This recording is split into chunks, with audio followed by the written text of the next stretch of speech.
Lord of the Mysteries. Chapter 609. Paying a Visit. Amidst the clacking sounds, the radio transceiver spewed out a brand new piece of illusory white paper under the crimson moonlight in the dim environment. Inside Leonard Mitchell resides an angel from the Zoroast family. He once changed my question. Angel? There's an angel residing in Leonard's body? An angel from the fourth epoch's Zoroast family? Although Klein was mentally prepared to hear an incredible secret, he was still shocked by what Rhodes divulged. He was deeply concerned and surprised as well. An angel referred to Beyonders at sequence 1 or 2, making them rather close to the state of a true god. They had all sorts of mystical characteristics, and they could even influence low-sequence Beyonders of the same pathway to a certain extent and range. They were mighty figures who stood at the pinnacle of the real world. In the various churches, only their popes, pontiffs, patriarchs, as well as certain legendary ascetics were grounded angels. Therefore, Klein believed that being latched onto by a parasite of this level wasn't a good thing. In the dark second epoch, the angels all had their divine names, and they were subsidiaries to the ancient gods. I haven't indirectly or directly interacted with many angels: Blasphemer Ammon, Calamity Queen Kohainam, the evil spirit suspected to be Red Angel Medici, Tailed Devourer Ouroboros as described by Little Sun, Miracle Invoker Zeratul from Roselle's diaries, Son of the Creator, Adam, Hermes who cannot be confirmed if he's an angel or not, Snake of Fate, Will Septon, who's still inside his mother's womb. Apart from the last two, the others appear to be very evil. Even the words they leave behind might make the reader go crazy or lose control. Would my dear poet ultimately end up as a sacrificial item of this angel parasite? This can explain why he thinks of himself as the protagonist of a play, the special one, and he was willing to help me hide my secret. The Zoroast family is in control of the Marauder pathway, which is the pathway that can steal the Beyonder powers of others. That's why Leonard was able to find and participate in the gathering of the Hermits of Fate. It's no wonder he offered to use Blood Vessel Thief. It's because he has a grandpa, one, to help him. He was able to instantly steal Magos's most potent power. What Hermits of Fate? They're just a bunch of thieves and frauds. At best, the target of their theft and fraud is that of time and fate. In short, my dear poet's grandpa isn't a good person. I have to find a chance to warn him. But here comes the problem: they're always together. Any warning will only expedite the problem. Klein's thoughts raced, but he ultimately failed to come up with an option he can act upon. All he could do was temporarily shelve the matter and plan on asking Mr. Azek and Snake of Mercury, Will Septon, to see if they had any solutions. In those few minutes, he even thought of using Blasphemer Ammon. To put it simply, it was to divulge information to the Son of the Creator that the angel from the Zoroast family was residing in Leonard Mitchell's body, getting him to eat up the parasite. According to what Klein knew, the Ammon family supported the Tudor Empire during the Fourth Epoch, while the Zoroast family belonged to the Solomon Empire, making the two enemies. Furthermore, according to the law of Beyonder characteristics conservation, powerhouses from the same pathway would have greater conflicts the higher their sequence was. This was akin to the battle between the two Snakes of Mercury. Unfortunately, this solution was restricted by reality and was ultimately abandoned by Klein. This was because he didn't know where to find Blasphemer Ammon. Secondly, he was afraid that the battle at the level of angels would directly destroy Leonard Mitchell. And thirdly, a powerful Ammon might be a very bad and serious matter. I'll first get Emlyn to attempt the transaction and observe the actual situation. I can decide on what to do when I know more. Klein retracted his thoughts and said to the radio transceiver which was connected to Rhodes, "Asked your question?" The clacking of the radio transceiver became increasingly brisker as the illusory white paper was gently spewed out. "No, there's no need. This is an addendum to my question which doesn't need to abide by the rules. Great Master, I sense a special item outside your room, but I am unable to see through it. Can you tell me what it is? This magic mirror is impressive. It seems to be able to see everything. It just suffers from interference when it deals with high-level matters as though there's a mosaic. Klein calmly replied. Die of probability. Amidst the taping sounds, Rhodes presented new words on the illusory piece of white paper.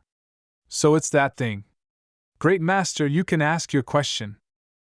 Klein thought for a moment before saying, What do you have to mention regarding the die of probability? At this point in time, the radio transceiver seemed to brighten up and no longer looked as gloomy as before. The speed at which illusory white paper spewed out slowed down. It's a fellow that's especially petty and bears grudges. Master, you have to quickly give it to someone else. It's an item formed from the uniqueness of the Wheel of Fortune. You can give it to any other snake of fate, and they will be very grateful. In short, it's not suitable to be your servant. The aura is dissipating. Your loyal and humble servant, Rhodes, has no choice but to leave. Finally, let me praise you once again, my great master, the ruler above the spirit world. Bye-bye. Uniqueness. The die of probability is actually the uniqueness of the monster pathway. This is the first time I'm encountering a so-called uniqueness. It really is terrifying that can digitize the entire real world. The monster pathway is also called the Wheel of Fortune pathway. Sequence 0 is the Wheel of Fortune? Klein looked at the radio transceiver which had returned to normal, and he temporarily reined in his thoughts. He didn't harbor any greed towards the die of probability. This was because it wasn't part of the seer pathway, and it came with extremely terrifying negative side effects. He was also afraid that, with time, this die which bore grudges would attract tail devourer Ouroboros over. Even if this thing can be isolated and sealed when placed above the gray fog, there's a high chance of it digitizing the entire mysterious space. In the future, the tarot gatherings might end up becoming a tabletop role-playing game. Klein had never come into contact with items of this level before, so he was unable to determine what would happen if he were to throw the die of probability above the gray fog. He decided to continue intimidating the die, and he would successfully send it to Orvie Island where there would be life school of thought members who had the means to seal it. As for the problem of the mission exceeding the payment he would receive, he didn't mind it. This was because the greatest benefit he would gain was the friendship of the Snake of Fate, Will Ausepton. Backlund, Harvest Church. Emlyn White held a strange badge which was the size of an eyeball and chuckled inwardly. The world sure is long-winded. Isn't it just finding a nighthawk named Leonard Mitchell at Pinster Street in Northborough? He even specially emphasized that the person has a secret, and that there's a high chance of me being pulled into a dream. This is showing doubt in my abilities. Emlyn stood up and changed into a tailcoat and white shirt. He then turned his head to look out the window. He has a secret, while I have mine. I dare bet that Lord Nibs or other earls are secretly watching me. If anything were to happen, they will definitely provide me with help to a certain degree. Being pulled into a dream. Emlyn contemplated for a few seconds before using the materials which were rich in spirituality to concoct a blue medicine. Putting away the bottle and medicine, he picked up a silk top hat and walked out of the break room. After bidding farewell to Bishop Utravsky, he left the Harvest Church. It was still morning, but Backlund's sky was gloomy. There was a faint fog that spread like water. Emlyn squinted his eyes and wore his hat, murmuring to himself, "The sunlight is a little blinding." He hailed a rental carriage and went straight for the steam metro station. He spent 6 pence on a first-class ticket to Northborough. This saved him a lot more time than heading straight there. About 40 minutes later, he arrived at his destination and stood outside the door of 7 Pinster Street. Emlyn politely rang the doorbell and patiently waited for a minute. Just as he was about to write a note and stuff it into the hole beneath the door to schedule a better time for a visit, he suddenly heard languid footsteps approaching. "Doesn't sound like a servant." Emlyn nodded indiscernibly and took out the medicine he had concocted in advance and cleanly drank it.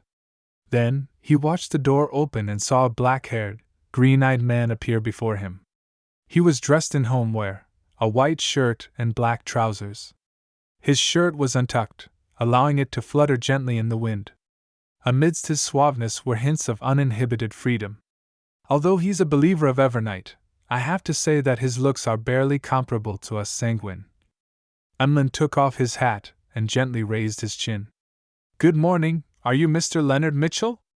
Leonard frowned indiscernibly as he looked at the handsome, red-eyed gentleman. He raised his hand to cover his mouth and indifferently yawned. You are? A visitor. I have something I would like to seek your help on. Emlyn didn't reveal his identity, as he smiled with a rather obvious arrogance. This attitude gave Leonard a baffling sense of familiarity. It was as though he had seen his former self, the person who always thought of himself as being the most special, the protagonist of this era. He cleared his throat and said, I'm only an ordinary citizen. I do not accept missions. If you have any issues, then you can find a private detective. Emlyn White smiled and said, This matter is something only you can complete. He looked to his sides and continued, I wish to purchase a mystical item that can steal the beyonder powers of others. Leonard's eyes focused as he asked in a deep voice, Who are you? At this moment, Emlyn didn't immediately answer. Instead, he surveyed his surroundings and clicked his tongue with a smile. Impressive. I nearly failed to realize that I had been pulled into a dream. He wasn't in a rush to leave as he took out the small badge he received from the world in front of Leonard Mitchell's solemn expression. Leonard took a glance as his expression eased slightly. He cocked his head slightly and paused for a few seconds. Silently, Emlyn White saw the scene around him rapidly shatter and vanish like shattering glass. Leonard sneered and pointed inside the house. Let's talk inside. 1. Grandpa is a common trope in Chinese web novels where a powerful entity resides in the protagonist, giving him knowledge to one-up others. A well-known one is Grandpa Doring from Coiling Dragon.